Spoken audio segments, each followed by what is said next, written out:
বাঙালির অন্যতম উৎসব পহেলা বৈশাখ। নতুন বাংলা বছরকে বরণ করতে প্রস্তুত রমনার বটমূল। চলছে শেষ মুহূর্তের প্রস্তুতি।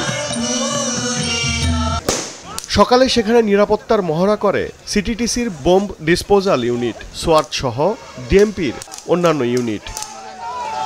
2001 সালে রমনা বটমূলে জঙ্গি হামলার কথা মাথায় রেখে প্রতিবারেই নেওয়া হয় বাড়তি নিরাপত্তা।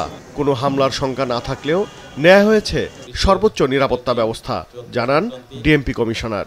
রমনা পার্ক, ঢাকা বিশ্ববিদ্যালয়, জাতীয় সংসদ ভবন, বঙ্গবন্ধু আন্তর্জাতিক সম্মেলন কেন্দ্র, রবীন্দ্র সরণি, হাতিরঝিল সহ সারা ঢাকায় বিভিন্ন অনুষ্ঠান পালন করা হবে। বিভিন্ন সংগঠনের পক্ষ থেকে, ঢাকা মেট্রোপলিটন পুলিশের পক্ষ থেকে এই অনুষ্ঠানসমূহ নিরাপত্তা দেওয়ার জন্য ব্যাপক পরিকল্পনা গ্রহণ করা হয়েছে। ওয়ালটন এসিতে ইনস্টলেশন একদম ফ্রি। সকল কিছু মাথায় রেখেই ঢাকা মেট্রোপলিটন পুলিশের পক্ষ থেকে নিরাপত্তা পরিকল্পনা গ্রহণ করা হয়েছে, যদিও এ বিষয়ে কোনো সুনির্দিষ্ট হামলার শঙ্কা এখনো পর্যন্ত আমাদের কাছে নেই।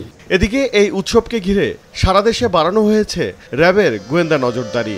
রমনা বটমূল পরিদর্শনে এসে সংস্থাটির মহাপরিচালক জানান, গুজব ঠেকাতে কাজ করছে cyber monitoring team. TSC, Shahbag, Suhrawardy উদ্যান, রমনা বটমূল, হাতিরঝিল এবং পূর্বাঞ্চল শহর 300 ফিট সহ যে সকল স্থানে জনসমাবেশ হবে বা এই আমাদের উৎসব মুখর মানুষ যাবে, সে সকল স্থানে আমরা নিরাপত্তা নিশ্চিত করার জন্য পর্যাপ্ত সংখ্যক চেকপোস্ট, টহল, অবজারভেশন পোস্ট সহ বিভিন্ন রকম পেট্রোল এবং সাদা পোশাকে আমাদের সদস্যদের নিয়োজিত রেখেছি। ভার্চুয়াল জগতে নববর্ষকে কেন্দ্র করে যে কোনো ধরনের গুজব, উস্কানিমূলক তথ্য, মিথ্যা তথ্য ছড়িয়ে অনাকাঙ্ক্ষিত পরিস্থিতি সৃষ্টি করতে না পারে, সেজন্য র্যাব সাইবার মনিটরিং টিম অনলাইনে সার্বক্ষণিক নজরদারি অব্যাহত রেখেছে। শুধু রমনার বটমূল কিংবা মঙ্গল শোভাযাত্রাই নয়, সারা দেশের বাংলা নববর্ষ অনুষ্ঠানের নিরাপত্তায় অন্যান্য বাহিনীর সাথে সমন্বয় করে কাজ করছে র্যাব।